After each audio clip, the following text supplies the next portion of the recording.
Welcome to These Are the Blades of Our Lives, the figure skating show where I talk to you about figure skating like it is drama for our mamas. Guys, I'm in the middle of losing my voice, so I thought I would make this video really quickly while I still have my voice. How are you guys doing? How was your weekend? Did you guys have a 3-day weekend? I hope you guys enjoy it. Now it is time to do a recap of the 2024 NHK Trophy. Some of my predictions came true, some of them did not. We're gonna start off with the pairs. I got the podium correct. I got the order slightly off. So at this event, a surprise to me, a surprise to most, not so much of a surprise to some, we had our winners here being none other than Anastasia Meltonkina and Luka Berilova. In second place were the favorites going in here, Riku Mura and Ryuichi Kihara. In third place, and I feel like most people probably bet on this, was Ellie Khan and Danny O'Shea. In fourth place was Annika Hako and Robert Canal. And fifth place was Daria Danilova and Mitch Tsuba. And sixth place was Anastasia Von Penlaw and Luke Digby. And then in seventh place was Yuna Nagaoka and Sumutada Moriguchi. And then in eighth place was Isabel Martin and Ryan DeBar. Well, I'm going to start with Isabel and Ryan. This was their first major international competition. Isabel is coming back from injury. This is a relatively new team, and it wasn't perfect. It was not perfect, but I still feel like for this being a last minute fill in, they were a last minute fill in. For this being their first international competition, they did really well. Given all of those circumstances, I will say they did really well. For me, the highlight of their competition was their throw Sal cow. She fought for that. She got it down. Unfortunately, their lifts went down. There was a lot of other issues with both the long and the short. But given what they're working with, I feel like this was a really, really good outing for them. And then we get to Yuna and Sumitada. Their short program was really good. They are wonderful well, I guess they're wonderful single skaters. And they've carried that element into their pair skating. They do a throw triple loop in the short. That's just very nice. They only have a double twist because, again, this is a relatively new pair. And I was so surprised to see them struggle with their side by side in the long. I was expecting them to struggle on the throws and the twists, but I thought like their side by side would be where they shine. And unfortunately, I always say this, I feel like skating on home ice can go one or two ways. It can either motivate you or the pressure can crush you. And that's how I feel, about a lot of these skaters that have to perform on home ice. And NHK is usually packed. It was packed here. That is a lot of pressure for a relatively young team. And then we had Anastasia and Luke. How she landed that throw Sal cow in the short program is a mystery to me. That core strength that Anastasia had to land that throw Sal cow, whoo, whoo. I feel like both of their programs are like really good vehicle for them to grow. This team has made so much progress in such a short amount of time that I'm amazed. And they have really powerful, good throws when they land them. The long, I feel like it wasn't their best outing, but they did what they needed to do. I mean, other than the step out on the double axel, I felt like they gave us two very clean program. I would say two very clean program is what we got.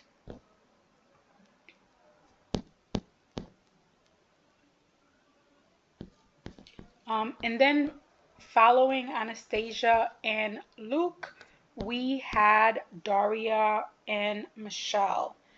This pair is very soft. They're a very soft pair. They're very lyrical pair. They also do a throw triple loop. And but for me, the triple flip the triple flip was the highlight of their program. I feel like this is a pair that should probably do more storytelling. I feel like they have such a nice connection with each other that if they were given programs where they were actually telling us a story, I feel like this is a pair that could probably thrive in a storytelling setting kind of program. And then we got Annika and Robert. I would have had them third after the short program. I would have had them third after the short program. They skated lights out in that short program. And then the free, it was a little shaky. Like many others, the side by side is their weakness.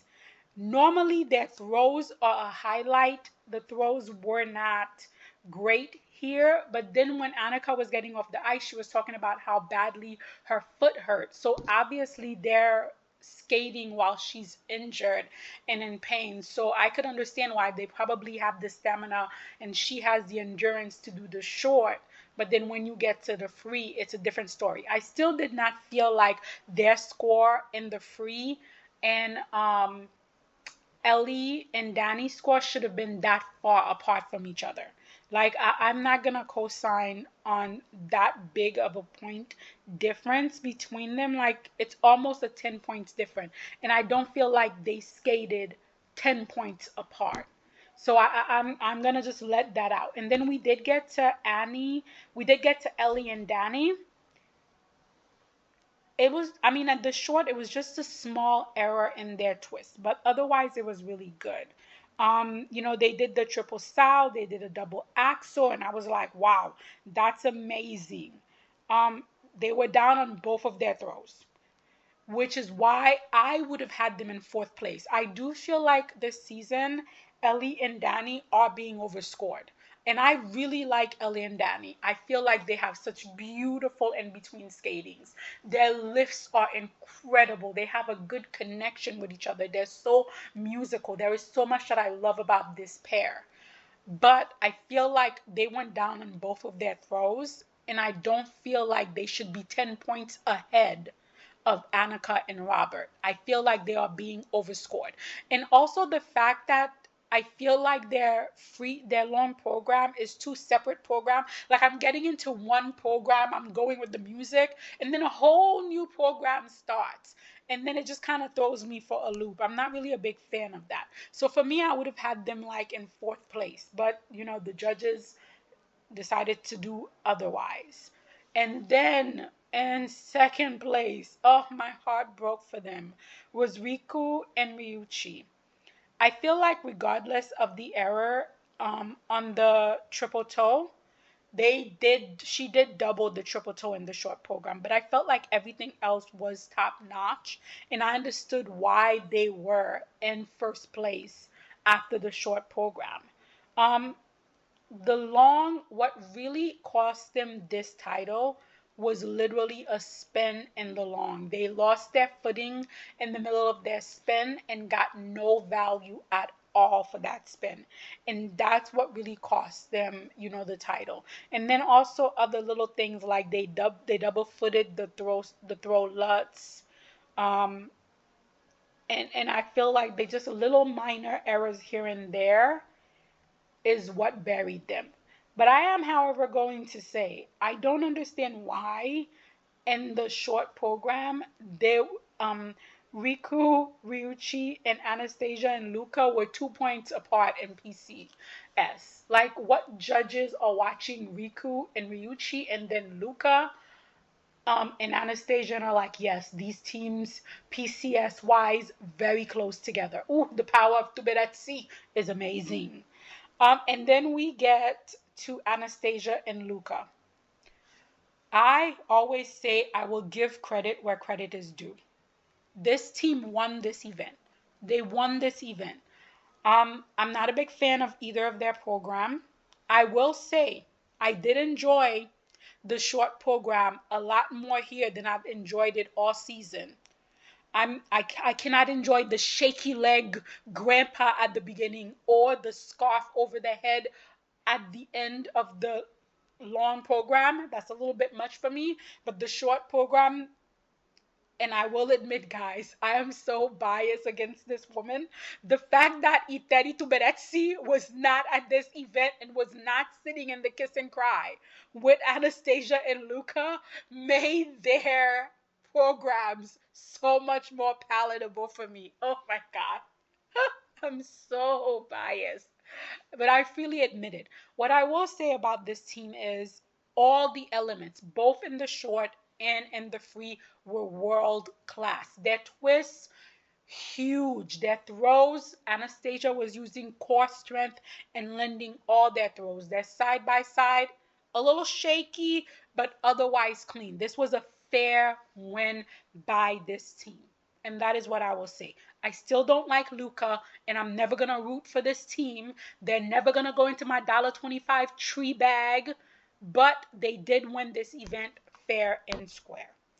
From there, we go on to the men, where I had the highs of highs and the lows of lows, where I was extremely happy and also got my heart broken. In first place here was Yuma Kageyama.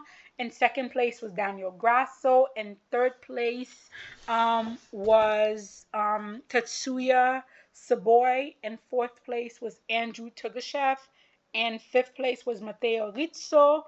In sixth place was Kyle Mura. In seventh place was Jason Brown. In eighth place was Tomoki Hiwatashi. In ninth place was Vladimir Letvintsev. In 10th place was Gabrieli Frajapani. In 11th place was Mark Gordowski. And then in 12th place was Yuhwan Len. We'll start with Len. Again, I feel like he has such nice presentation. Yes, he's only doing triple jumps, but he does just nice, clean triple jumps. And he presents his music well. He presents his program well. And I felt like in the throw, in the free, he started out with a beautiful triple axel. And then he went for that second triple axel in combination. And I guess his body just got away from him in the air and he just landed down hard. And I feel like the wind got knocked out of him, and that sort of like just made his legs a little shaky. And then the rest of the jumps were just a little bit problematic. Again, this is his first senior season. He's still growing into being a senior, so I feel like let's wait and see. And then Mark here, last season, he was so consistent. He was so consistent that I'm so surprised to see him here struggling in both the short and the free program, because he was so consistent all of last season. I definitely, my heart was breaking for him because I'm pretty sure this was not the outing that he wanted. I mean, not only the jumps were getting away from him, even the levels on the spins were becoming a problem. So, and he wasn't just the only guy that was happening to. We got to Gabrieli. He was also losing points in the spins in the short program. He did not have one clean jump or jump passage in that free program. The quad toe and the quad sow both had a step out mistake. And then the rest of the jumps was under, double footed, step out. Yeah, this was not the outing that he wanted, because this was definitely like a mini Italian men national. And I know he definitely wanted to do better here. So this was not the outing he wanted, but unfortunately this is where it is. But you guys know I love the Pani. So I hope he comes back for nationals. And it's sad because Italy has 3 spots, I think, for men at European, and I just don't know which one of these 4 men is gonna be left off of the podium. I feel like whichever way it goes, somebody's gonna be heartbroken. So we're gonna have to wait and see. And then we had Vladimir, and Vladimir is a jumper. And so when his jumps are not going well, you really get to see there's not a lot of meat to his skating. So here he had like the quad style, he had a step out, the quad toe he had issues with. There were some nice combinations here. He does have nice jump technique, but it's just that this is a skater where you get excited when he's landing all the jumps. When he's not landing all the jumps, you're really asking yourself, where's the skating? And then we got to, oh my God, Tomoki. Tomoki, I love his short program. So much personality. The jumps were a bit of struggle, but he was selling you on that program to the max. And then we get to the free and the quad toe, triple toe. Where have that been, Tomoko? I feel like Tomoki literally had the skate of his life. He was giving us everything. He was, you know what Tomoki was fighting for? He was fighting for that 4 continent spot. He was fighting to be sent to 4 continent, and it was really good to see. I really like Tomoki. I think he's a wonderful musical performative skater, but it's been so many seasons of watching him underperform that it does really kind of break my heart. And then here we had Jason. He two-footed the triple axel. He was down on the quad toe. He was down on the Lutz toe combination. We're still waiting for clean programs. We're still waiting for a clean program. The long program was a little better. I mean, his axles have always been a problem, and it seems like it's even worse right now. He started off with a double axle, then he did a single axle, and that literally cost him almost 16 points. However, he did skate the rest of the program clean. So I'm still hoping that by the time nationals get around and worlds get around, Jason will give us the performances that Jason and only Jason could do. Another heartbreak for me here was Kawamura.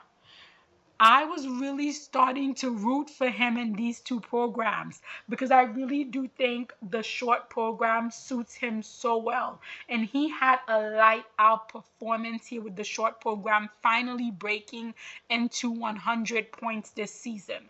This was a great outing for him in the short program. And then Chris' commentary was just killing me. And thank you. I forgot who it was that told me in the comment that the British commentator's name was Chris. He was killing me. He was like, he makes heavy weather out of that triple axel in regards to Kawamura's opening triple axel. I really do like his commentary. I wish they would use him instead of Ted Barton to commentate for the juniors. Um, and Chris is always like, well, I thought that was underrated, but the judges, the tech caller didn't agree with me. Who am I to say differently? Say differently, Chris. You have to say it when you see it. We all have to say it when we see it so that this corrupt sport can get a little correction for its corruption. But anyways, the long program was like night and day from the short program for Kawamura. He was down on the quad toe, down on the quad loop. The jumps were just a struggle for him here. And we all know he is fighting injuries right now. So this was, I know he wanted better. And I feel like even the free, which I didn't originally love for him, I feel like he's even growing into the free. So it was really heartbreaking to see him, not perform to his very best here. And I think with his finish here, which was what, 6th place, I don't think he's making it to the Grand Prix final, which again, I'm pretty sure he wanted to do because Japan really does do body of work in terms of how they pick their world team. So I hope, Kao dusts himself up and comes back really strong at Japanese national. And then in fifth place was Matteo, and Matteo's problem was the quad loop. However, he also had some other issues in the program. The quad loop, even to the naked eye, you could see it's under rotated. So I'm not sure why they decided to put the quad loop into both programs. Like why they decided to make that technical decision. We'll have to wait and see how that plays out throughout the season. I wonder if it's because they want to pump up his tech scores. I'm just not sure what the motivation is. For me, the highlight of Matteo's program was definitely the step sequence. The step sequence combined with the cheering audience just really was just fabulous. Fabulous. Again, Matteo is also coming back from injury, from having surgery. So it's really good to just see him skating and doing well here. Surprising me once again was Andrew. Listen, in the short program, he fought for that triple flip, triple toe. This was a good outing for Andrew in terms of his body of work. You know, the free wasn't as clean as he probably wanted it to be, especially with the hand down on the second triple axel. But you know what? It wasn't a fall. He did have a fall on the flip, but and a hands down on the south, but I feel like he's going in the right direction. Even though there's still struggles, this is still the best free that I've seen from him in years. Um, the tech caller was not very generous to Andrew here, and yeah, he was calling everything he see. He was calling everything you see, but I still feel like a fourth place finish here to match with his bronze medal at his last event is really making the case for the body of work for Andrew in terms of the U.S. sending him to Worlds. And then we got to our podium, and third place was Saboy. Oh my goodness. The jumps were a dream. The quad sow was effortless, and he followed it up with a beautiful triple axel. He has beautiful air position. My thing though with him is he likes to skate to these very grandiose type of music, but he's very like restricted, almost a little blend. So I'm not quite sure why he chose like such grandiose music for both his short and his free program. And then, you know, his free program, he opened up with a beautiful quad sow triple toe, and then he followed it by a single quad sow, and then a beautiful triple axel. His opening jump combinations were just beautiful. My only thing is, why does he keep skating to such big music that seems to be swallowing him up? But maybe he's trying to skate up to the music. We'll have to wait and see. The only mistake he really made in this program was really, you know, the Lutz in the toe. Instead of like a triple Lutz triple toe, he did a triple Lutz double toe. That was his only major error in the free program. Um, then a surprise medalist for me at least, maybe not for anyone else, but for me at least here was Daniel. I will say I respect his commitment to what he's presenting. His spins are always interesting. And I do think the long is an interesting concept. However, I just don't think it's a concept that matches Daniel. He is giving everything. He is trying to sell whatever he's trying to sell. I'm just not buying it. I feel like the short program with the angular movement suits him better than the attempt at a ballerino. I feel like he has really bad posture. He has a horrible turnout toe. He's got a loppy little slap. Yeah, it's just, yeah, it doesn't look nice to what it is he's trying to achieve. And I also feel like the tech caller decided to take a smoke break when Daniel came to skate. Because to the naked eye, you could see some of his jumps were under rotated. But the tech caller was nowhere to be found. I guess this was when he went for his espresso moment. But whatever, okay. And then the winner here was none other than Yuma. Listen, again, I have to admit that quad Sal is one of the best in the business. In his short program, every jump was effortless. The footwork on the music, spinning in both direction. The free program would have been perfect if he did not. I mean, like, he did not go down on that open quad flip. This would be a perfect, beautiful program. But he did come back with the Sal, and then he did a beautiful quad toe, triple toe. It was not perfect, but he did enough to get the job done. And then we talk about doing enough to get the job done. We go to the dance. And at the dance here, it went pretty much as I predicted it would go. Yeah, let me see. I feel like 1, 2, 3, 4, 5. I got the top 6 right. I guess how the judges would go for the top 6. Yeah, I had guessed how the judges would go for the top 6. So in first place here was Madison Chalk and Evan Bates. In second place was Christina Carrera and Anthony Podomarenko. In third place, Allison Reed and Selous Ambolas-Vilis. And fourth place was Caroline Green and Michael Parson. And fifth place was Lucia de Mogat and Theo Lemercier. And sixth place was Yuka Orihara and Juno Pereira. And seventh place was Jennifer Hans von Rosberg and Benjamin Steffen. And eighth place was Marie Dupayer and Thomas Nabias. And ninth place was Utana Yoshida and Masaya Morita. And in 10th place was Azusa Tanaka and Shingu Nishiyama.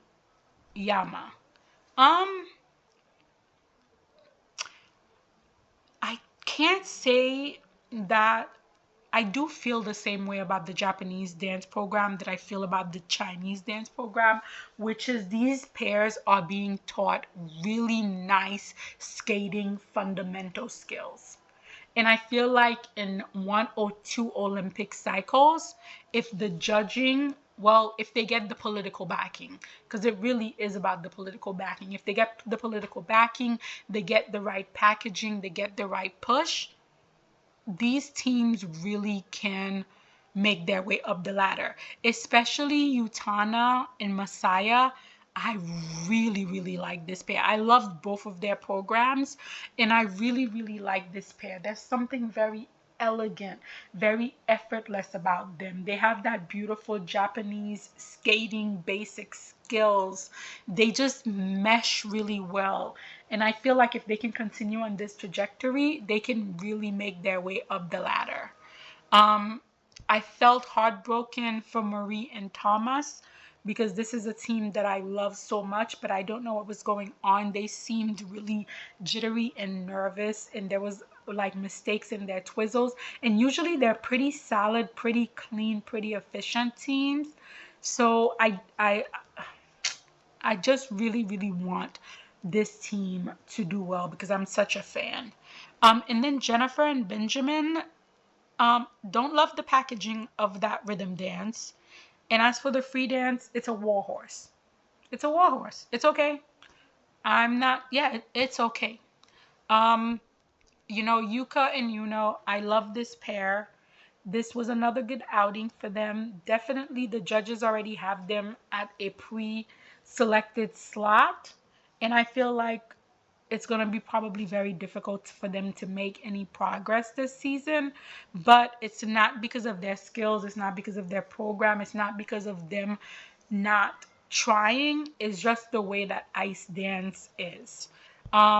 Lucia and Theo, I felt like their rhythm dance is okay. I don't know, maybe it's just me, but I wanted it to be more French. I wanted it to be more interesting. I wanted it to be more unique, which is exactly what they give us in the free. I feel like their free dance is very unique. It's very them. It has that French point of view, a dim point of view. I kind of wish there was a little more of that to the rhythm dance. Caroline and Marco, I love that rhythm dance by Jean-Luc Baker. Of course it is. I really like their rhythm dance. And I feel like for their free dance, if they had had this free dance 2 years ago, they would have continued their upward mobility to climbing, and they would have been the solid second American ice dance team. Unfortunately, they had to leave their coach. The new coaching staff they have didn't really understand their style and gave them materials that caused them to fall in the standing. And now this program, which should have been a vehicle to get them higher, is now a program that is trying to dig them from their lows. And given the political nature of ice dance, it looked like it's not gonna be this season. They're gonna have to continue with their climb. But this is the rhythm dance is a beautiful program that suits them so well. And had they had that program 2 seasons ago, I feel like they would have been in a much different place right now. And then the podium in third place was Allison and Selous. I don't like their rhythm dance. I would have put them behind Caroline and Michael in terms of the rhythm dance. My dislike for their free dance is a little less. Puppet master, puppeteer, puppeteer becomes the puppet master. Yeah, I get it. I get it. But I will say, they needed both Marie-France Dubry and her husband to be in that kiss and cry to get the job done. Marie-France was like, we are both here. Do not play with us. We will have a podium sweep. And they got the job done. It wasn't my pick, but it's not like I feel like this is a huge crime. So I'll just accept it for what it is because I do like this pair. I just not crazy about their programs this season. And then Christina and Anthony, I like their rhythm dance. I feel like they're fully on theme. Their outfit is on point. But I will say they almost got 80 points here. The judges are sending a clear signal that Christina and Anthony are the second pair team in the US and that they are getting fully behind them. Scott Moyer is getting the good work done. Not that I blame them because I do like their rhythm dance. I still don't like the color scheme for the Carmen. I just feel like fall colors for Carmen, that hot, passionate drama, and you're giving me pumpkin latte spice mocha? I'm not a big fan. But the program itself, they are growing into that program. Christina is giving you Carmen. And Anthony is there to catch her Carmen at every leg thrust. I love it. They are really growing into this program. And then we had Madison and Chalk in the still 11 songs for the rhythm dance. No, no, this program gives me a headache. Like, I'm not even joking. This program literally makes my head hurt. So I still prefer Piper and Paul's rhythm dance to them. As for the free dance, I'm not as invested as I want to be. That's the truth. I love Madison and I love Evan. They have given us some fabulous program. They have snake charmed us. They have taken us to outer space. They have given us earth, wind, fire, all the elements. And I have been on board with it, loving it. I'm not that invested in this free dance. And I happen to be somebody who likes jazz. I like jazz a lot. I listen to jazz. I enjoy jazz. I'm not that into it. So if you ask me right now, out of the top 3 teams, I would say Piper and Paul. I love their rhythm dance, and the free dance is about even. I'm not really that emotionally invested in either of their free dance. So just on the strength of the rhythm dance, I would give it to Piper and Paul. And then finally, we got to the women. And oh my goodness, it was a Japanese sweep. I called it in my pick. and the judges went with me. So in first place was Kari Sakamoto, in second place was Mona Chiba, and third place was Yuna Oki, and fourth place was Alyssa Liu, and fifth place was Brady Tennell, and sixth place Lara Naki Goodman, and seventh place Soo Young Wee, in eighth place Olga Nikotina, in ninth place Lindsay Thorngreen, and 10th place Nina Pelchokina, in 11th place Ekaterina Karakova, and in 12th place Yelen Kim. We're gonna start with Yelen. It was a better outing here than her last outing.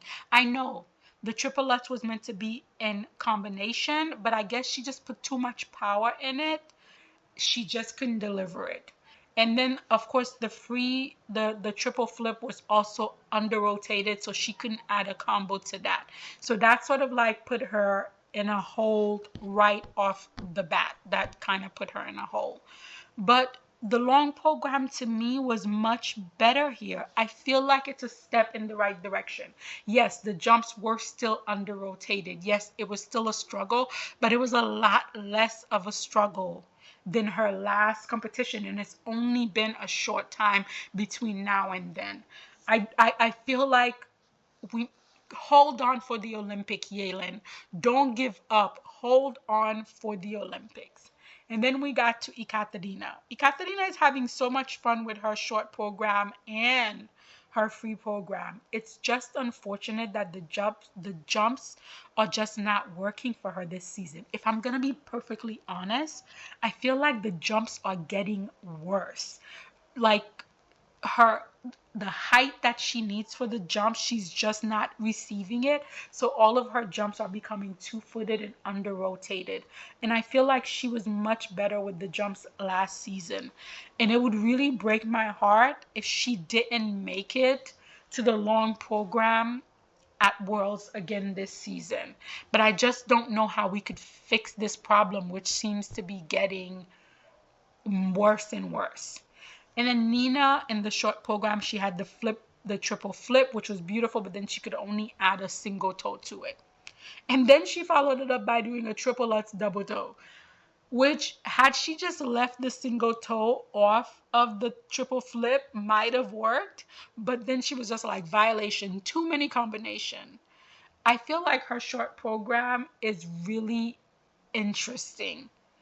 She's an interesting skater with possible girthy jumps that I just want to root for. I feel like by the time we got to the long, you could see that she's coming back from injury because every jump was a fight. And not only the jumps, but then she ended up falling on the step sequence, which was sad because even though she was fighting for the jump, she still managed to stay on her feet for most of the jumps. And then she ended up going down on the step sequence. And I know that's probably like just very upsetting to her. And my heart broke for her a little here. But, hopefully she'll heal some more and she'll have a good outing at European and an even better showing at Worlds.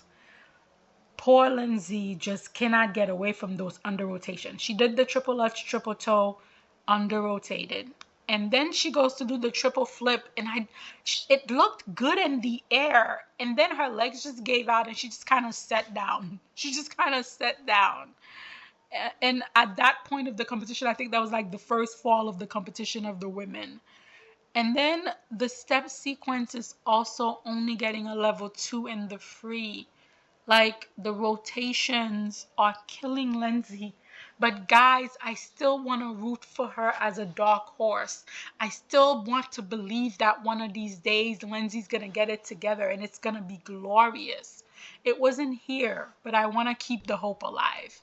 I feel like the short program for Olga was the skate of her season so far.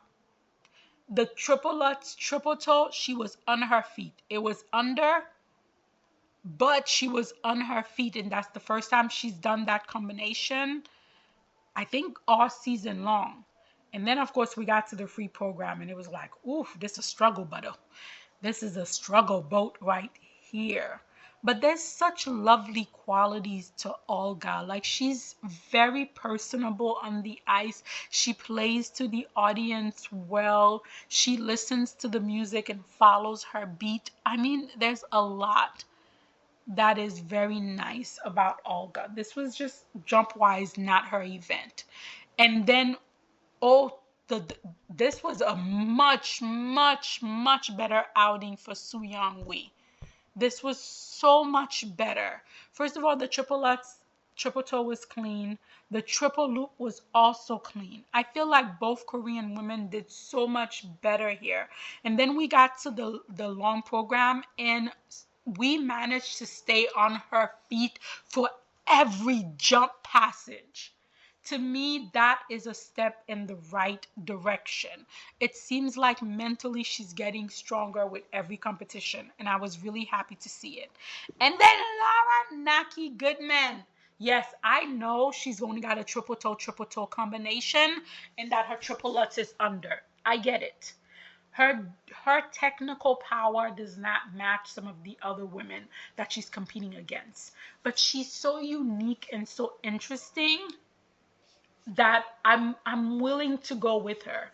Unfortunately, in the long program, it was just pop everywhere, just popping all her jumps. And I wonder why that is, like what's going on causing the pops. But I just feel like as a skater, Lara has grown so much during these past 2 seasons, and I really want to see where she could grow. And then the American women who were like fifth and fourth, and there was like nothing in between them. Like nothing in between them. It was like 190.75, 190.25. It was like nothing. So in fifth place was Brady. She did that triple lutz, triple toe, and you could see with the naked eye that it was under rotated. Like you looked at that jump and you were like, oh my goodness, that is one under rotated jump. I do not need a tech caller. I felt like the loop was much better. And then the free, again, we ran into the under rotation issues, but what really did her in was a fall on the double axel. She managed to stay on her feet, even if they were rotated, under rotated for most of her jumps. And then she gets to the double axel, and there it goes. And then we had Alyssa. Oh my goodness. I just love this short program for her. She does the triple flip, triple toe. It's still not fully rotated. Hopefully by the time we get to nationals and worlds, it will be. But I feel like everything else in that short program is just lovely. And I also feel like the long program is getting better with each outing. Every jump is looking a little more steady, is looking a little stronger, and it's looking a little more rotated. Fully rotated? No. More rotated? Absolutely. And also, Alyssa is having so much fun with these programs, so much fun skating again, that it becomes fun for us to watch. And then her first Grand Prix medal. Yes, Yuna, that triple lutz, triple loop on point on the music. The triple flip even better. This was a dream short program for Yuna. And then we got the most on point delivery of a long program this season.